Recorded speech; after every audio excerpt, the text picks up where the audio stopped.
This week, 20 valve covers go into Op 2, which is the underside. I continue to work on our new AE86 oil catch can and overflow bottle.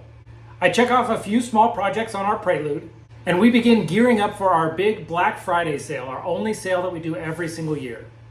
With the valve covers running with long cycle times, that gives me more time to work on this thing. Overall, I'm pretty happy with the original concept. Where I left off was we needed to figure out an easy mounting solution. So I'm going to get into that today. So if you've been following along, this is where we left off last time. This is our new wider can with our 1-inch breather on top and our double AN ports on the side for the catch can. Where I didn't have a solution was the bracket for the backside, how I was going to mount this into the chassis. Now I've also made a couple of other few small changes. Let me show you what I've done. The first thing you'll notice is that the top of the catch can no longer has that 1-inch barb fitting. Now it has a -12 AN ORB fitting so that you can put a hose barb on there if you want for a breather filter, or you can run an AN hose if you wanted to keep this thing as a sealed unit. Some people don't want them ventilated. It just gives a couple more options for people. Now the other thing that I've been working on is the mounting bracket for the AE86 chassis. After hearing some of the feedback from you guys, I realized that maybe I should make this a little bit more universal in its mounting. So instead of just having mounting holes on the actual catch can itself that was specific to the AE86, I just put 2 mounting tabs on the top side. So the top side of the bracket on these 2 steps right here have a cutaway for a mounting bracket. So that way, if I decide to make it for other chassis, I can just make different mounting brackets for different chassis. Now this bracket itself had a couple of challenges. Because this is going to be a billet catch can, it's pretty large, it needs to be stabilized. And that means I can't just put these 2 mounting holes on the top, because what'll happen is if I just hold the top of it like this, when the car is driving, the bracket's going to wiggle. It's going to sort of wiggle around like this. So I needed to find a way to stabilize the movement of the bracket. What I came up with is a bracket that's mounted on the top, but also has this protrusion on the backside, which I'm going to put some foam insulator on. And this is just going to allow the catch can to rest up against that bracket. And that way it's not going to be able to vibrate or rattle around. Now I've 3D printed that bracket so you can see what it looks like. Now I've also 3D printed the new updated parts for the catch can, but I haven't assembled it yet, so let's just go do that now. So the 2 parts that changed are the top side of the reservoir and the main body of the oil catch can. So let's pop these off and assemble them with the old parts that were printed.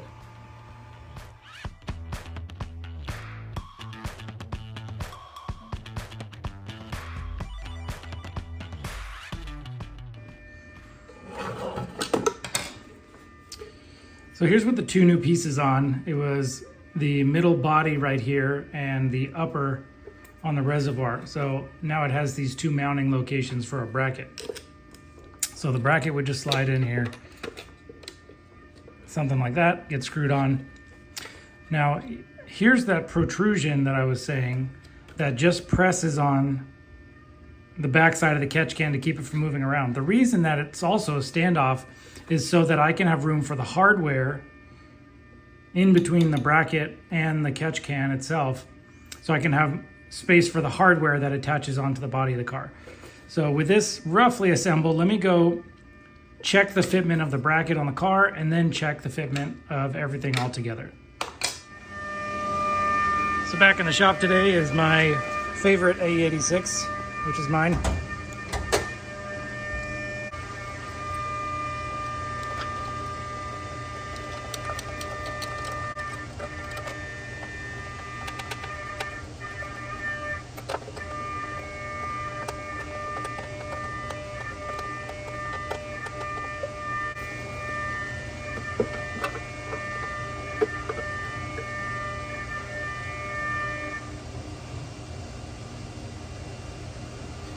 Don't even need hardware.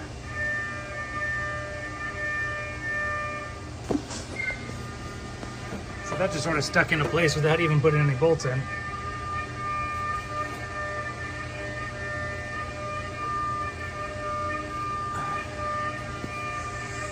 So I did get a couple people asking about fitment on this. If you have chassis reinforcements that brace across the strut tower here. Now, I can't say for sure with every chassis kit. I've actually never even installed any of those kits on any of my own cars, so I'm not 100% sure, but maybe what I can do is I can slot that bracket so that you could slide this in and out this way in case there was a problem with clearance on that support bracket.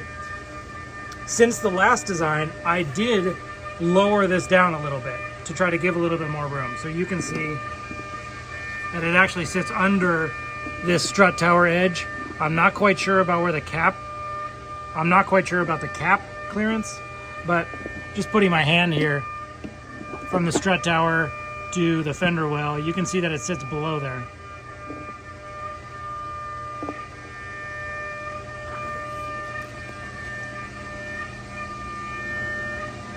So that actually went smoother than expected. I think I'm gonna have to beef up that bracket a little bit.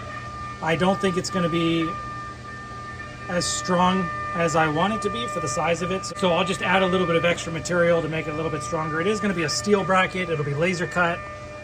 It'll either be zinc plated or powder coated, but I think that overall that's a much better solution than some sort of gimmick that I bolt the catch can specifically to the AE86 and not allowing it to fit any other chassis.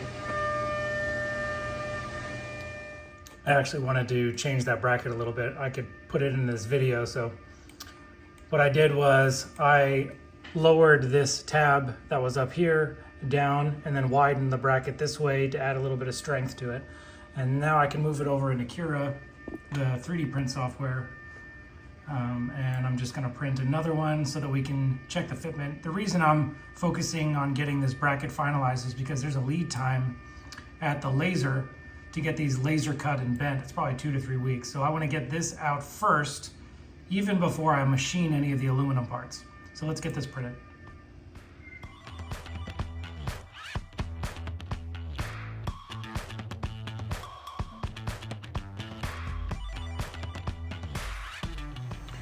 Well, that was quick.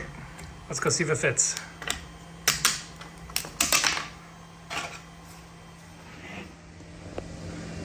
So quick comparison, that's the original. This is the new taller one.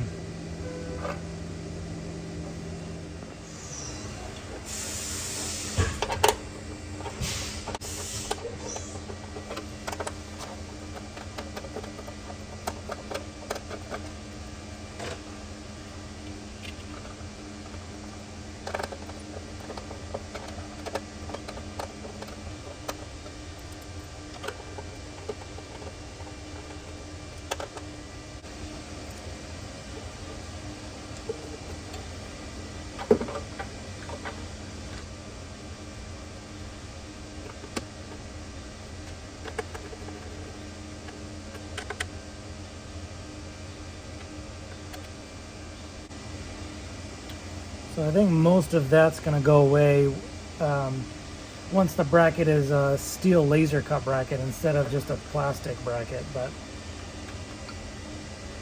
aside from that, the fitment's really good. I like the placement. I don't think there's much else to change on that.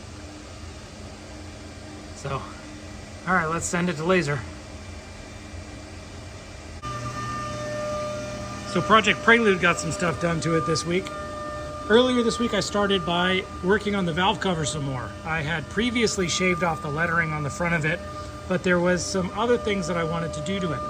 I'm going to show you in a second, but there was a rib on the back side here that's this somewhat unusual step up and then step down that the H-Series valve cover has. I wanted to remove that. There was a boss that stuck out the back side here for the grounding strap, which I'm not going to be using. And a couple of other small things like cleaning up the casting lines on the front of the valve cover so that when you lay paint on it, it's smooth instead of uneven. Let me show you what the original valve cover looked like. So for those not familiar with H22 engines, its most defining feature is this gigantic front lettering here. And I do think it's pretty cool, but it doesn't fit with the aesthetic of the clean, empty look that I'm going for on the engine bay. Now along the front edge, you can see these little bulges. These are rough little casting edges that are trimmed off by Honda that is good enough for them, but I don't think that those look good when you have a gloss paint on there. So instead, I went in and sanded that edge smooth so that when there's a gloss paint on this, it's going to look nice. Around the side, this boss here has been removed completely. This is that grounding strap that I was telling you about. It's been completely shaved off the backside. It was ground down and welded up and then sanded off again. I'm going to add a little bit of footage of that process after I explain what I've done. And then the key feature, the thing that always looked a little bit weird to me on the H-Series valve cover, is this rise up and step down. Rise up, step down, and then also this hardware mounting here. So what I ended up doing was just grinding all of this high spot off to create this level surface here. Now, I have a feeling after it's painted, most people aren't even going to notice it, but for me, I definitely will notice the difference after it's painted. So let me show you some of the process of shaving that top of the valve cover.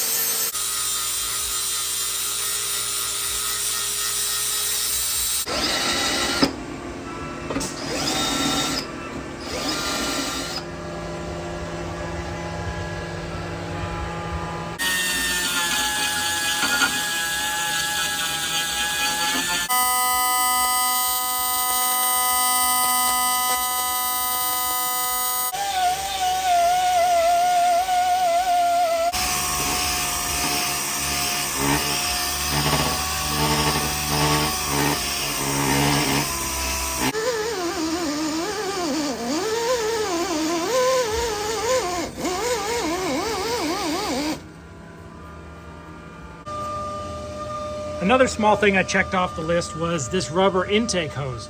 Now this is the Accord Euro R Mugen airbox. So designed for the Accord Euro R intake tube, which is here.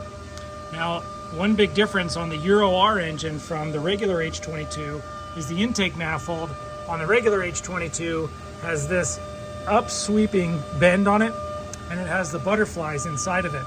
The Euro engine has a standard intake manifold that just protrudes back, and the plenum actually sits back about an inch or two because the runners, instead of going vertical, just go straight back. So this intake tube here actually ended up somewhere back here near the firewall. Now, if I was using a Euro engine, I probably could have bent it and made it fit. But because I wanted to keep the standard H22 intake manifold on this, I had to shorten the tube. Now let me show you how I did that. So I was able to take the stock rubber tube and use a razor blade and slice out a portion of it.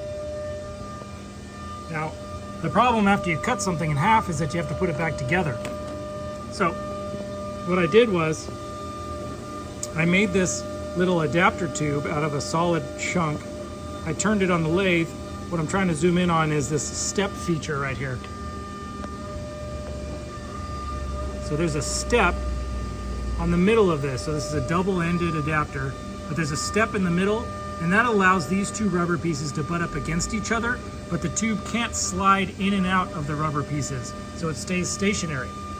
Now, what I'm gonna do is I'm going to try to use this as is without any additional clamping, because it is a bit of a press fit onto this adapter, kind of like how this presses onto the carb in here, although it does have a spring around it. If I find that it's kind of wiggling too much, I can use an adhesive to hold all of this together in the end. But I also have a little bit of footage of making this adapter. I'll throw that in right now for you.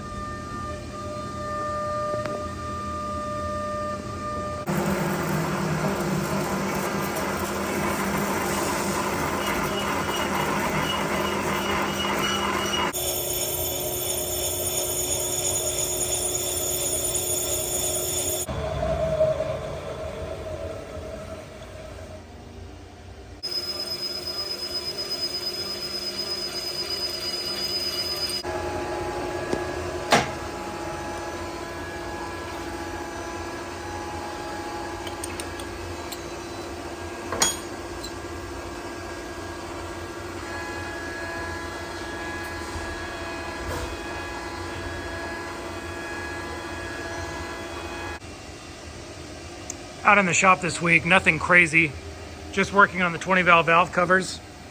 We're on op 2 now, which is the bottom side. These are all completed. So I'll show you guys some of the detail. I refined a little bit of the tool paths on the inside just to clean it up, do a little bit more deburring on the machine so I don't have to do as much outside the machine. But overall, there wasn't too much to change.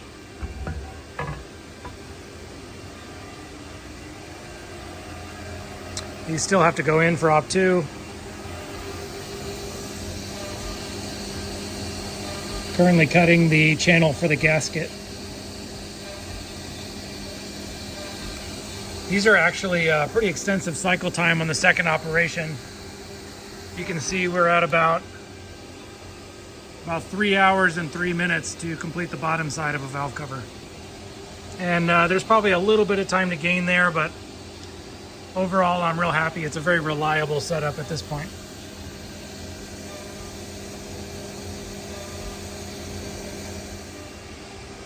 These are all Racing Hart's C5 center nuts that we made for Craig this last week.